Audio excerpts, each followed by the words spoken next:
Good morning, students. Today we will read chapter 9 Changing Families. परिवारों का change होना. Human beings are social animals. Human being जो है, इंसान जो है वो सोशल एनिमल्स हैं. They live in family and in society. वो परिवार में रहते हैं और समाज में रहते हैं. सोसाइटी मतलब समाज में. They follow the rules of family end of society. वो परिवार के और समाज के रूल को फॉलो करते हैं, यानी उनके अनुसार चलते हैं. जो घर में कानून बनाए जाते हैं या समाज में कानून बनाए जाते हैं. Then only they can live peacefully. इस कारण से ही वह शांति से रह सकते हैं. When family conditions do not change life goes on smoothly.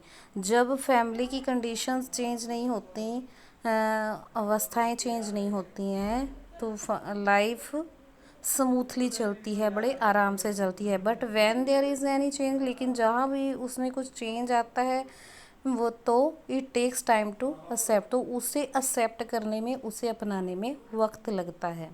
All families change in some way और the other because of different reasons. सारे परिवार चेंज होते हैं किसी न किसी तरीके से और किसी और तरीके से. बिकॉज ऑफ डिफरेंट रीजन्स, और अलग अलग कारणों से. In Nimi's family all families change in some way. हर परिवार किसी न किसी तरीके से बदलता है. और the other because of different reasons, या किसी और तरीके से. बिकॉज ऑफ डिफरेंट, अलग अलग कारणों से. नंबर 1 है, in Nimi's family her baby sister has come. Nimi की फैमिली में उसकी बेबी सिस्टर आई है.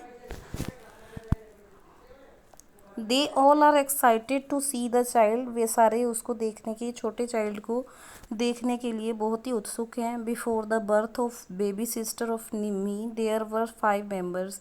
Example for her grandmother, her father, her mother, her uncle and herself in the family. Nimmi की सिस्टर के बर्थ से पहले, जन्म से पहले फैमिली में 5 मेंबर थे. कौन कौन से? दादी जी, दादाजी, मम्मी, पापा, उसके अंकल और वो खुद. Now all will show their concern. अब सब उसको क्या दिखाते हैं? अपना. All will show their concern to the new child. सभी अपना ध्यान अभी ज़्यादा कहाँ दिखाते हैं? छोटे बच्चे की तरफ. Nimi will feel a little bit neglected. Nimi को थोड़ा असहज महसूस होता है. उसको ऐसे लगता है कि जैसे उसको नेग्लेक्ट किया जा रहा है. This should not occur because Nimmi knows everything. यह नहीं होता, पर ऐसा नहीं होता है क्योंकि निमी सब कुछ जानती है. Not the young child, but छोटा बच्चा जो है वो नहीं जानता. Now Nimi will try to spend most of her time playing with her younger sister. Nimi जो ज़्यादा वक्त अपना किसके साथ स्पेंड करती है, बिताती है? अपनी छोटी सिस्टर के साथ खेलने में बिताती है. Her mother will also be busy with new child. उसकी मम्मी भी जो है वो ज़्यादातर छोटे बच्चे के साथ बिजी रहती होंगी. शी हैज़ टू फीड हर. वो उसको दूध पिलाती हैं, बाथ हर, नहलाती हैं, चेंज हर डाइपर, उसका डाइपर चेंज करती हैं, एंड सोन करना होता है. उनको ये सारे काम करने होते हैं. When the mother is doing household work, जब माँ जो है घर के काम करती है, हर ग्रैंड मदर, अंकल और father has to look after the child. तब घर के बाकी मेंबर जो हैं, दादी हैं, चाचा हैं, पापा हैं, वो क्या करते हैं? उसको, उस छोटे बच्चे की देखभाल करते हैं. और they have to help Nimi's mother. और उस निम्मी की मदर की हाउस होल्ड वर्क यानी घर के कामों में सहायता करते हैं. सेकेंड है tracing. Tsering's father received letter from his office. तो सेरिंग के मदर, फादर को, पापा को एक लेटर मिला है ऑफिस से एक. ही गोट ए प्रमोशन. उनको प्रमोशन मिली है. With the condition. किस कंडीशन के साथ, किस शर्त के साथ मिली है? That he has to move to another city. के उनको दूसरे शहर में जाना होगा. Again there is disturbance in the family. इससे क्या होता है, फैमिली में एक बार फिर से डिस्टर्बेंस आ जाती है। टेसेरिंग हैज़ ए जॉइंट फैमिली। टेसेरिंग की जो फैमिली जो है वो एक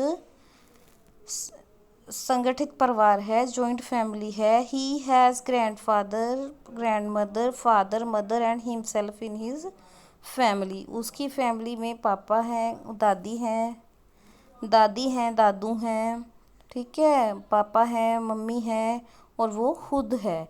व्हेन टेसेरिंग्स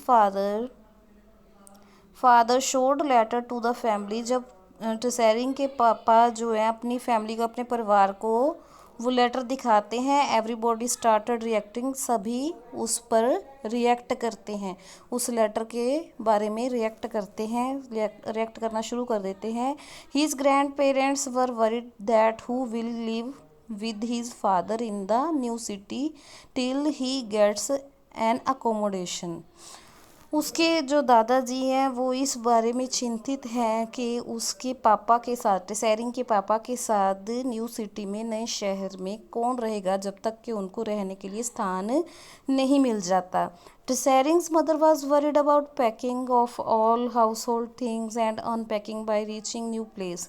टेसेरिंग की जो माता जी हैं उनको इस बात का डर है, किस बात का बोले, पैकिंग का, about packing of all household things, के घर के जो सामान हैं उनकी पैकिंग कैसे करनी है, एंड फिर वहाँ नए स्थान पर जाकर के, और फिर नए स्थान पर पहुंच करके उस सामान की अनपैकिंग कैसे करनी है।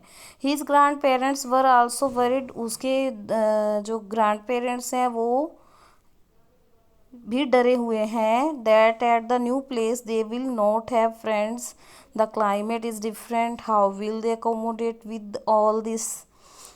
वो इस बात से चिंतित हैं कि वो नए स्थान पर जाकर के उनके कोई भी दोस्त, वहाँ पर पुराने दोस्त नहीं होंगे और वहाँ का जो वातावरण है वो चेंज होगा, डिफरेंट होगा वहाँ से।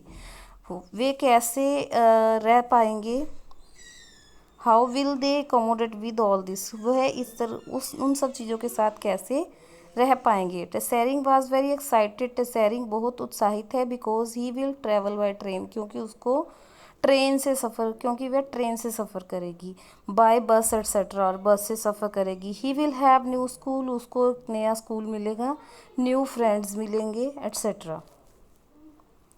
Another change is a wedding in the family. दूसरा चेंज क्या है, परिवार में शादी। The bride has to leave her house to go to bridegroom's house. दुल्हन क्या करती है, the bride has to leave her house, उसको अपना घर छोड़ना पड़ता है, दूल्हे के घर पर जाने के लिए उसको अपना घर छोड़ना पड़ता है, ठीक है। अ न्यू फैमिली, न्यू पीपल, उसको आगे क्या मिलते हैं, नई फैमिली मिलती है, नए लोग मिलते हैं। She even does not know all the people and relatives of the family. वह सभी को नहीं जानती, जो उस फैमिली के लोग हैं या रिलेटिव्स या रिश्तेदार हैं उन सभी को वह नहीं जानती। But bridegroom's family accept her with love and cooperation. लेकिन दूल्हे की जो फैमिली है, परिवार है, वो उसको एक्सेप्ट करते हैं बहुत सारे प्यार के साथ और कोऑपरेशन के साथ, कि वो उसको कोऑपरेट करेंगे। In bride's family one member decreases. दुल्हन की फैमिली में जो है एक मेंबर जो है वो कम हो जाता है। And in bridegroom's family one member increases. लेकिन दूल्हे की फैमिली में एक मेंबर बढ़ जाता है। इन नाजलीज फैमिली, नाजली की फैमिली में हर Elder cousin brother is getting married. उसका बड़ा भाई जो है वो उसकी शादी हो गई है, शादी हो रही है। शी इज़ वेरी एक्साइटेड, वो बहुत ही उत्साहित है। To be friend with her new sister in law, वह अपनी नई सिस्टर इन लॉ के साथ, सिस्टर इन लॉ यानी जो भी जिसके साथ उसकी शादी हो रही है, जिस ब्राइड ग्रूम के साथ उसकी शादी हो रही है, उसकी सिस्टर उसकी क्या लगेगी, sister in law. In bridegroom's family all are very happy. दूल्हे के घर में सब बहुत ज़्यादा खुश हैं एंड एक्साइटेड हैं, उत्तेजित हैं। उत्साहित हैं, whereas in bride's family they are happy because of marriage. और दुल्हन के घर में दुल्हन की फैमिली किस लिए हैप्पी है? मैरिज के कारण हैप्पी है। But sad because their daughter has to leave them, लेकिन वो उदास भी हैं क्योंकि उनकी जो बेटी है वो उनको छोड़ करके चली जाएगी। They are also worried whether she will adjust in a new family और नोट। और उनको यह भी डर है, यह भी उनको चिंता है कि जो लड़की है, जो ब्राइड है, वो नए घर में जाकर के एडजस्ट हो पाएगी या नहीं। नेक्स्ट है 4th नंबर पे, another change is the change of age. अगला चेंज है उम्र का बदलाव। ठीक है। When your grandparents were young, जब आपके दादा दादी जवान थे। यू वर नॉट देयर, आप वहाँ पर नहीं थे। Even your parents were not there, और आपके माता पिता भी वहाँ नहीं थे। Example for your grandfather had his parents and his brothers and sister, यानी कि उस समय में ग्रैंडफादर के जो पेरेंट्स थे और उनके ब्रदर्स थे या सिस्टर थे वो थे। ठीक है, उनके साथ। Then he got married to your grandmother, तब आपके जो ग्रैंडफादर की शादी आपकी ग्रैंड मदर के साथ हुई थी। Then they were blessed with your father and his brothers and sister, तब उनको आपके फादर मिले थे, उनके फादर के ब्रदर और सिस्टर, ये सारी फैमिली उनको मिली थी। देन ही ग्रू अप, फिर वो आगे बड़े हो गए। And when he was an adult, जब वो अडल्ट हो गए। He got married to your mother. ठीक है, यहाँ पे फादर की बात हो रही है कि जब पापा आपके बड़े हो गए तो एडल्ट हो गए, वयस्क हो गए, फिर उनकी शादी आपकी मदर के साथ हुई। Then you and your brother and sister arrived, उसके बाद आपके ब्रदर और आपके सिस्टर आए। Till this time may be your grandparents survive और मे नॉट सर्वाइव, इस समय तक आपके जो ग्रैंड पेरेंट्स थे वो ज़िंदा थे या नहीं थे। As new generation comes older generation leave, जब जब न्यू जनरेशन आ जाती है तो ओल्डर जनरेशन जो है, पुराने लोग जो हैं वो साथ छोड़ना शुरू कर देते हैं, यानी कि वह अपने अंत की ओर बढ़ जाते हैं। This is a very big change in the family, यह एक बहुत बड़ा बदलाव होता है परिवार में। In India according to law, कानून के अनुसार भारत में the marriageable age for girls is 18 years and for boys it is 21। लड़कियों की शादी की उम्र 18 साल और लड़कों की शादी की उम्र 21 साल है। Before this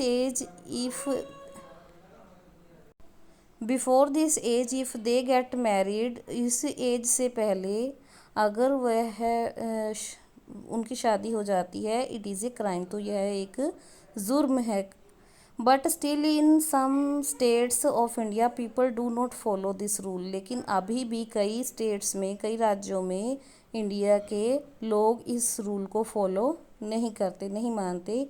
Sushila of Rangareddy district got married in her childhood, Sushila Rangareddy ज़िले में उसकी शादी बचपन में ही हो गई। But she wanted to study, पर वह पढ़ना चाहती थी। She took the help of panchayat, उसने पंचायत की हेल्प ली। And went back to school, और वह स्कूल दोबारा वापस गई। A group of people in Andhra Pradesh hold special camps to help married girls to go back to school. Andhra Pradesh में लोगों का एक बहुत बड़ा समूह है जो इस प्रकार के स्पेशल कैंप लगाता है जो ऐसी मैरिड गर्ल्स की सहायता करते हैं स्कूल में वापस आने के लिए।